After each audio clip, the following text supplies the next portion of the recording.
यार मनाली जाने के लिए जब मैं ट्रिप प्लान कर रही थी और मुझे जितनी भी इन्फॉर्मेशन चाहिए थी, मैंने कोशिश की है कि वो हर चीज़ मैं आपको इस वीडियो में दूँ।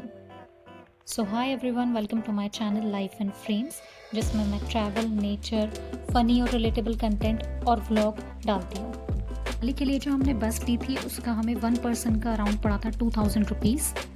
2 लोगों के लिए हमें 4000 रुपीज़ लगा।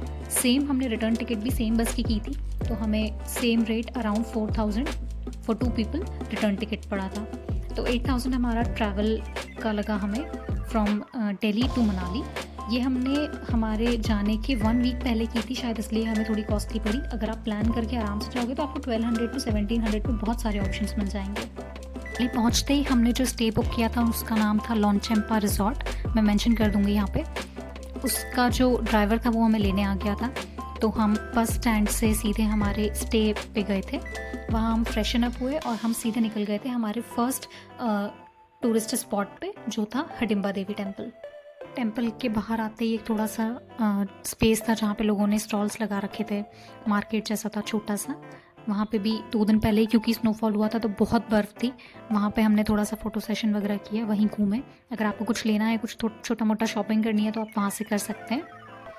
वहाँ से निकल के हमने सीधे एक्सप्लोर किया मॉल रोड। मनाली का बहुत फेमस मॉल रोड है, बहुत सारे शॉप्स हैं, खाने के लिए बहुत सारे ऑप्शंस हैं। बहुत अच्छे से वो लोग डेकोरेट भी करते हैं पीक सीज़न में। 2-3 दिन पहले ही स्नोफॉल हुई थी तो बहुत प्यारा नज़ारा था, दिन में भी और रात में भी। इसके बाद हम निकल गए थे ओल्ड मनाली एक्सप्लोर करने, जहाँ पे हमने की कैफ़े हॉपिंग और हमें एक बहुत ही अच्छा कैफ़े मिला जिसका नाम था द लेज़ी डॉग। वहाँ पे हमारा अप्रॉक्स बिल आया था अराउंड 3000 टू 3500, लेकिन वहाँ पे और भी बहुत सारे बजट में कैफ़े के ऑप्शंस हैं जो कि बहुत एस्थेटिक हैं, तो आप वहाँ जाके भी कैफ़े अपनी चॉइसेस के अकॉर्डिंग एक्सप्लोर कर सकते हैं। डे 2 में हम सुबह जल्दी उठ के सोलांग वैली के लिए निकल गए थे, क्योंकि रास्ते में बहुत रश होता है, तो हम अराउंड 6-6:30 सुबह मॉर्निंग में निकल गए थे। उस टाइम पे टेम्परेचर समवेयर अराउंड 1 था जब हम सुबह निकले थे, और सोलांग वैली में भी टेम्परेचर शायद 0 या 1 ही था दिन भर through out the day. Solang valley जाते तरफ आपको नीचे बहुत सारे स्टोर्स, बहुत सारी शॉप मिल जाएगी जो आपको ऊपर स्नोफॉल वाले कॉस्ट्यूम्स देती है। तो ये जो हमने कॉस्ट्यूम पहने हैं ये हमने वहीं एक शॉप से लिया था सोलांग वैली जाने के पहले। तो ये कॉस्ट हमें पड़ी थी somewhere around 1600 to 1700 for 1 costume. ऐसे हमने 2 कॉस्ट्यूम लिए थे जिसमें शूज़ इंक्लूडेड होते हैं। हमने ड्रेस ली थी, वहीं से ही एक टूर गाइड हमें मिल गया था जिसने हमें सोलांग में 3 एक्टिविटीज़ का एक पैकेज बना के दिया था फॉर अराउंड 2700, जिसमें हमारा स्कीइंग, जिप लाइन और बबल वाला एक एक्टिविटी इंक्लूडेड था। तो ये एक्टिविटी हमने इसी टूर गाइड की हेल्प से ले ली थी, जो हमें ऊपर जाके सोलांग में जाके करने को मिली थी। डे 3 में हमने एक्सप्लोर किया था नग्गर कासल और ऋषि वशिष्ठ टेम्पल, जो कि मनाली से अराउंड 3.5 किलोमीटर्स अवे है। हम गाड़ी से ही वहाँ पे गए थे। नग्गर कासल में बहुत सारी फिल्म्स की शूटिंग भी हुई है, तो बहुत अच्छा अट्रैक्शन है एक वो मनाली के आसपास का, और बहुत अच्छे व्यूज़ मिले हमें वहाँ से देखने को।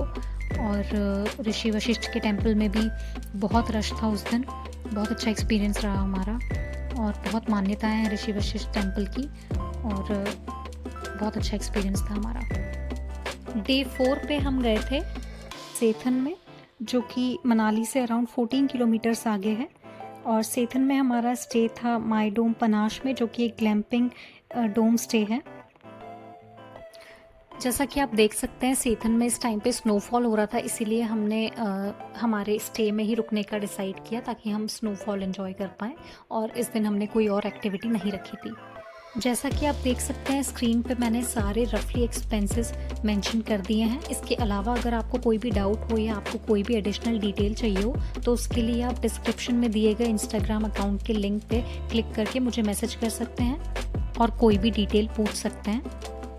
For more travel vlogs and funny relatable content, please subscribe to this channel. Thank you.